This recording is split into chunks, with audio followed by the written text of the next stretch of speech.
قل للمؤمنین یغضوا من ابصارہم ویحفظوا فروجہم۔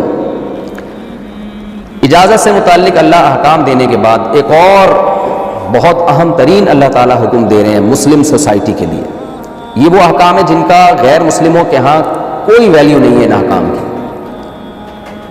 وہ کیا ہے کہ اے نبی آپ مومنین سے کہہ دیجئے اپنی نگاہوں سے حفاظت کریں، یعنی نگاہوں میں سے بعض نگاہوں کی من تبعیض کے لیے آتا ہے، بعض نگاہیں ایسی ہیں جن کو جھکانا پڑے گا۔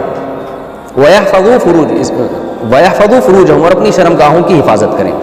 یہاں اجماع امت سے اور احادیث سے بات ثابت ہے کہ یہاں مومنین سے مراد مومن مرد ہیں، اور نگاہ کی حفاظت سے مراد یہ ہے کہ عورتوں سے، نامحرم عورتوں سے نگاہ کی حفاظت کریں، یعنی نظر کو جھکائیں، نظر اٹھائیں نہیں۔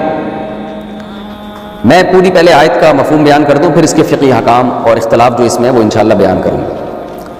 وَيَحْفَظُوا فُرُوجَهُمْ، اور اپنی شرمگاہوں کی حفاظت کریں، یعنی اپنی نظر کی حفاظت کریں اور نتیجے میں شرمگاہ کی حفاظت کریں۔ کیوں کہ جو اپنی نظر کی حفاظت نہیں کرتا نامحرم عورت سے، بالآخر وہ شرمگاہ کی بھی حفاظت نہیں کرتا، اس کو بھی حرام کام میں مبتلا کرتا ہے۔ ذَلِكَ أَزْكَىٰ لَهُمْ، یہ نظر کی حفاظت کرنا ان کے لیے زیادہ پاکیزگی کا ذریعہ ہے۔ یعنی شیطان دل میں یہ ڈال سکتا ہے نا کہ میں نظر کی تو حفاظت نہیں کرتا لیکن میں زنا سے بچوں گا، تو مجھے کوئی خطرہ نہیں ہے، میں دیکھتا داکھتا رہوں گا اور میں بچتا رہوں گا برائی سے۔ تو اللہ کہتے ہیں ایسا نہیں ہے، جو حفاظت کرے گا اس کے لیے برائی سے بچنے کا امکان زیادہ ہے۔ ان اللہ خبیر بما یصنعون، اللہ باخبر ہے ان اعمال سے جو یہ لوگ کر رہے ہیں۔ آگے آیت میں دونوں آیتوں کی میں اکٹھی تفسیر بیان کرتا ہوں۔ وَقُلْ لِلْمُؤْمِنَاتِ، اور اے نبی آپ مومن عورتوں سے کہہ دیجئے یغضضن من ابصارہن، وہ بھی اپنی نگاہوں میں سے نگاہوں کی حفاظت کریں، یعنی مردوں کو مت دیکھیں۔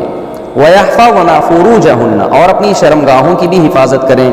وَلَا يُبْدِينَ زِينَتَهُنَّ، اور اپنی زینت کو ظاہر نہ کریں۔ یہاں زینت سے مراد ہے وہ جسم کے اعضاء جن میں زینت اختیار کی جاتی ہے۔ مواضع زینت، مضاف محذوف ہے، میں بتاتا ہوں نا، ان شارٹ بعض دفعہ مضاف کو محذوف کر دیا جاتا ہے۔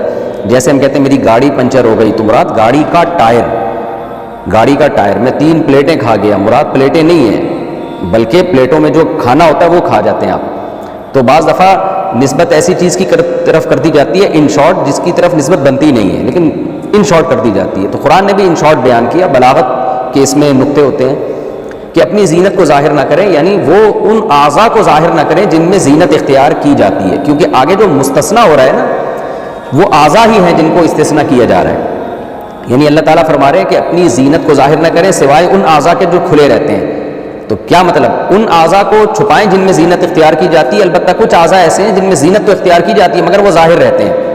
تو یہ مطلب ہوا۔ تو اس سے صاف پتہ چلتا ہے کہ پچھلی آیت کا مطلب کیا ہوا کہ لا یبدین زینتہن، یعنی مواضع زینتہن، کہ اپنی زینت کے مواضع کو، اپنی زینت کی جگہوں کو ظاہر نہ کریں، الا مگر ان جگہوں کو ما ظہر منہا جو ظاہر رہتی ہیں۔ کیا مطلب ہے اس آیت کا اور اس سے پچھلی آیتوں کا؟ اس سے جو پچھلی آیت ہے جس میں اللہ تعالیٰ کا ارشاد ہے اے نبی آپ مومنین سے کہہ دیجئے کہ اپنی نگاہوں کی حفاظت کریں، اپنی نگاہوں میں سے نگاہوں کی حفاظت کریں۔ کیا مطلب؟ کہ جو جب مرد عورت کی طرف دیکھتا ہے نا تو اس دیکھنے کی اور اس نگاہ کی بہت ساری قسمیں ہیں۔ ایک قسم ہے مستحب، کہ آپ کہیں نکاح کے لیے جاتے ہیں تو شریعت نے آپ کو ترغیب دی ہے کہ ایک نظر آپ اس کو دیکھیں، اپنی ہونے والی بیوی کو، منکوحہ کو۔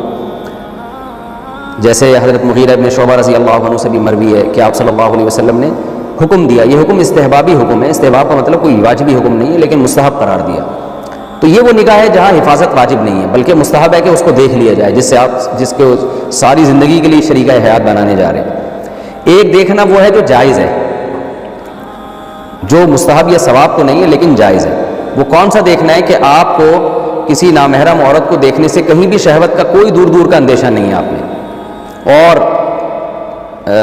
یعنی کہیں بھی دور دور کا کوئی اندیشہ نہیں ہے، اور نہ وہ عورت باپردہ ہے کہ وہ اس کو برا لگ رہا ہے کہ کوئی مجھے دیکھے۔ تو یہ وہ دیکھنا ہے جو جائز ہے۔ اس کی میں ڈیٹیل بتاتا ہوں، اس کو ایز اٹ از نہ لیا جائے، پوری میں آگے اس کی تفصیل بیان کرنی، اصل مسئلے کے لحاظ سے یہ جائز ہے دیکھنا۔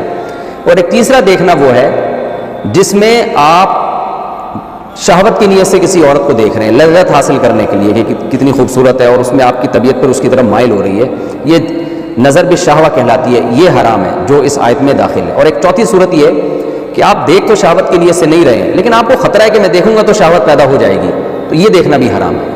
تو دیکھنے کی بہت ساری قسمیں ہیں، تو اللہ نے کہا بعض قسمیں ایسی ہیں جو حرام اور ناجائز ہیں، تو ان بعض میں دو قسمیں ناجائز ہیں۔ ایک شہوت کی نیت سے دیکھنا، یعنی آپ دیکھ ہی بری نیت سے رہے ہیں، جیسے کہ عام طور پر آج کل لڑکے لڑکیوں کو اسی نیت سے دیکھ رہے ہوتے ہیں، اور دوسرا اس نیت سے دیکھ تو برائی کی نیت سے نہیں، لیکن آپ کو غالب گمانے کہ میں دیکھوں گا تو میرے دل میں خیالات وسوسے اور شہوت پیدا ہوگی، تو یہ دو قسم کے دیکھنے حرام ہیں۔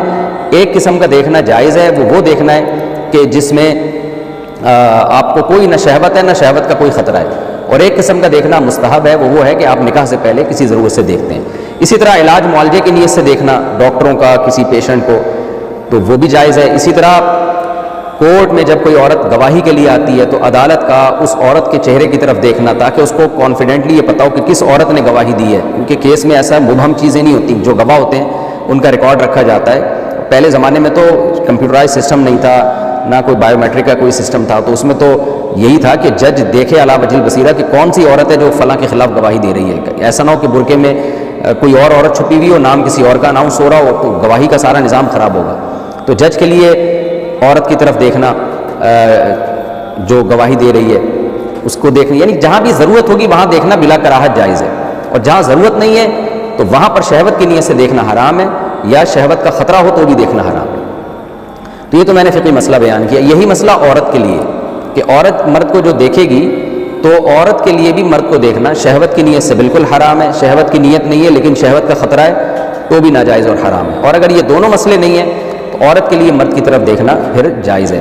البتہ عورت کے لیے ایک اور حکم یہ ہے کہ اگر اس کے شوہر ناپسند کرتا ہے کہ وہ عورت کسی اور مرد کی طرف دیکھے تو پھر شوہر کی اطاعت اس میں عورت پر لازم ہے۔